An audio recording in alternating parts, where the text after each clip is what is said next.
everybody. Nobody knows me, but I'm Big O's wife, Kathy, and we are on our way from town getting groceries, and I thought this would be kind of cool to maybe do a little get to know you kind of thing with Big O. Sorry y'all, that's weird for me to say, but so Big O, Yeah. where are you originally from? I am originally from Alaska, even though right now I'm living in Arkansas. At least you stuck with the A's. A lot of people are like, what are you doing here? What?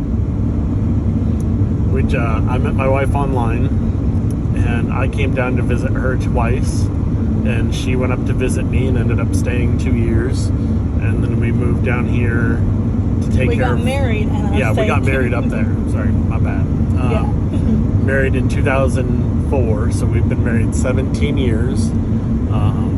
And then when we moved back down here to take care of Kathy's mom, most of my family is all left Alaska, and all of her family is still in the area. So we're kind of sticking around here because I have family all over, and I've never really called any place home. But now I've lived here longer than just about anywhere, and this feels like home to me. So Absolutely feels like home. And the one great thing about the South is really good food. That's a little bit of my problem, is the really good food. Having stuff down here that's got amazing gravy and sauces and Fried chicken. a lot of fried stuff.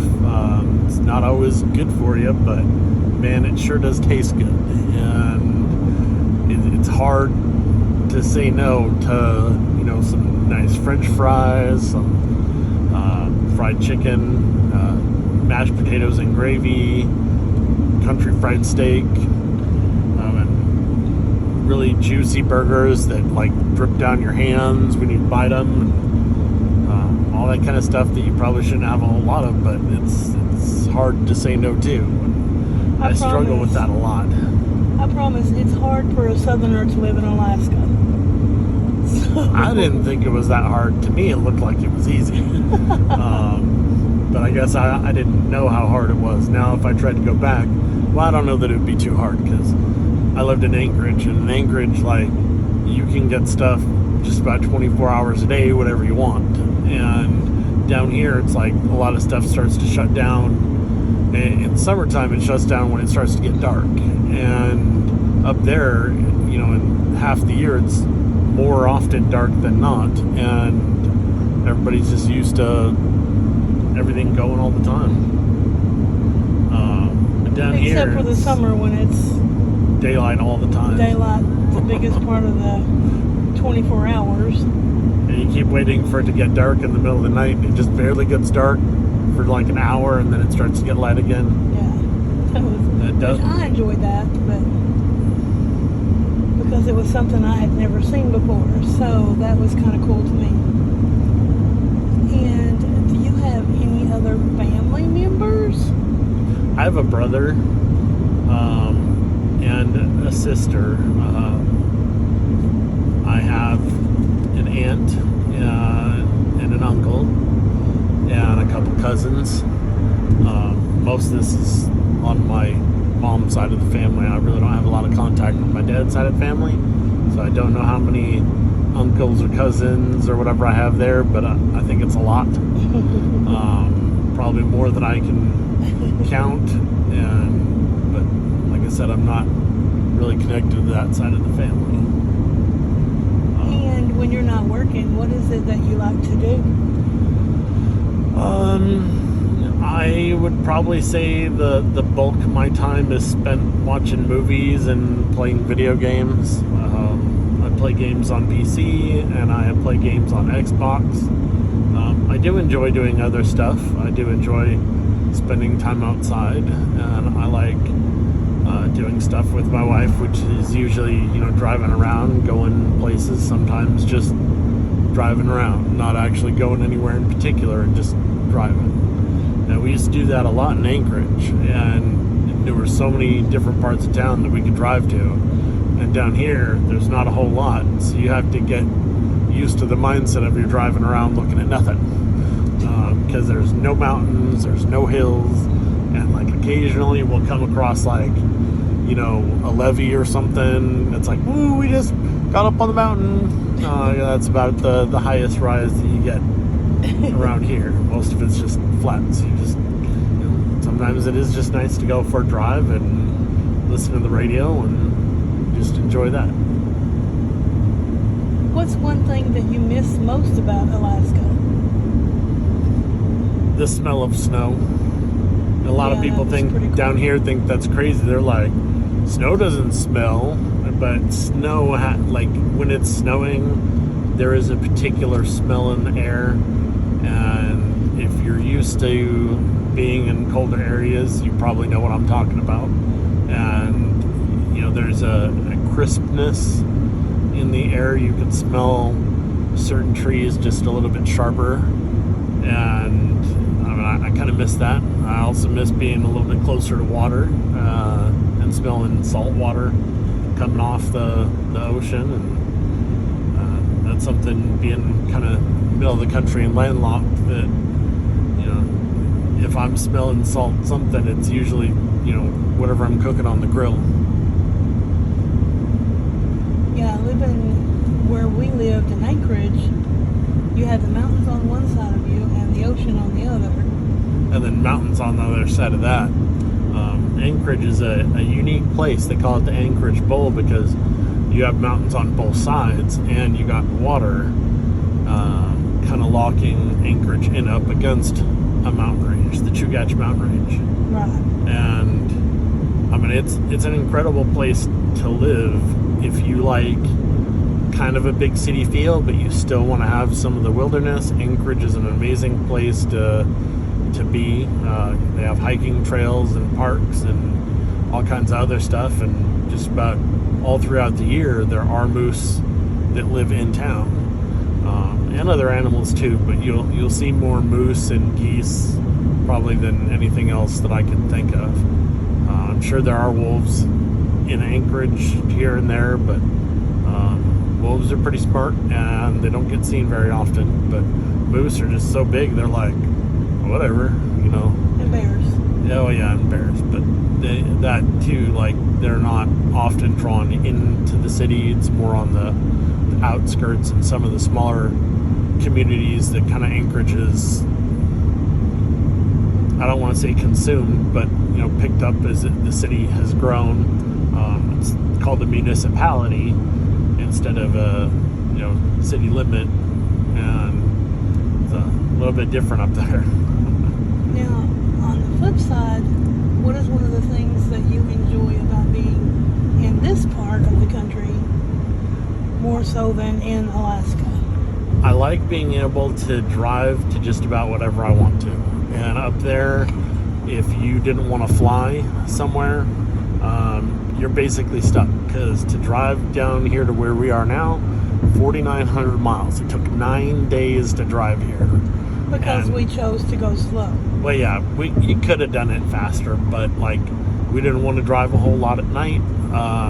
Cross country, not really knowing the areas. Even if you're on the interstate, driving at night isn't always a great idea. And the weather sometimes was unpredictable, and we were going through construction zones that we didn't have great maps for all the time. And so, but now that I'm down here, I enjoy the food and the variety of some of the culture that you just don't see in Alaska. I mean, it's not that it's not there, but it's just not as diverse, I don't think. And the last thing is, why did you decide that you wanted to do YouTube videos about losing weight and then take this journey so publicly instead of doing something within the boundaries of your own home. Well, I gave it some thought, and I feel like when I've tried to do a weight loss program or a diet on my own, I could stick with it for a little bit, but eventually I would stop. Something would cause me to give it up. And it just felt like, I've spent so much time yo-yoing back and forth, up, down, and last year, it was in October of 2020, I lost my mom. Not to COVID. We thought that, or we were kind of worried that she might have COVID because she was having a lot of respiratory problems, but she had pneumonia and congestive heart failure. She was diabetic. COPD. Even though she wasn't doing anything about it. She smoked a ton.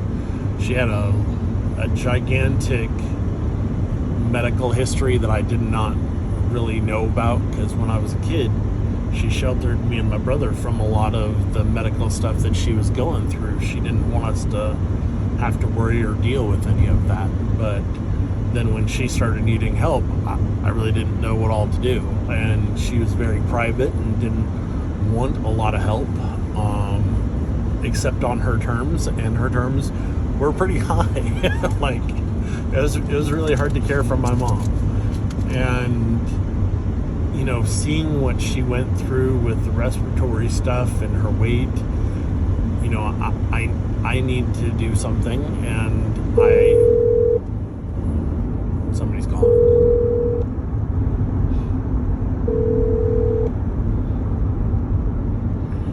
And I felt like doing a YouTube channel would help me share what I'm going through and help me better commit to this process. I know there's going to be weeks where I do really good, and there's going to be weeks where I don't. And I may not lose weight every week. And I'm okay with that, because this is a journey. It's not a diet where I'm following a strict plan and somebody's, guiding me through it and telling me what to do every step. I still want to live my life, but I'm going to work towards being in better health so that I can experience life the way I want to, on my terms, and not be limited by my weight and my size and being tired. And I started thinking, if I can help other people who are going through something similar, and if just watching my videos is letting them know that there's somebody else out there that's gone through what they're going through. You're struggling trying to lose weight, and it helps you stick with what you're doing, or maybe you get some ideas from the approaches that I'm taking. And I'm not just going to stick with one thing. If people give me some suggestions, I'm going to try it. That way you guys can see your ideas and see what other people might do with it, what does and does not work. We can go through it together. And I think when people do things together, people succeed more. It's collaborative strength and effort and energy, and you see a lot more success that way. So it hit me like, do a YouTube channel. And then I started looking into it, and I was like, wow, this YouTube stuff is hard. And I'm having to learn a lot. It feels like going back to school and trying to figure out how to do presentations and all kinds of other stuff with other people who aren't always in the same area as me. But I'm having to try to figure it out all on my own. And there's so many different ways to do it. It's tough, but I'm enjoying it so far. And if you're watching this, I hope you're enjoying it too. Well, thank you very much, sir, for letting us get to know you a little better. And I hope everybody takes the time to watch and to see the things that you're going through, the struggles that you're taking and making better. And I love you. Thank y'all. Please remember to like and subscribe.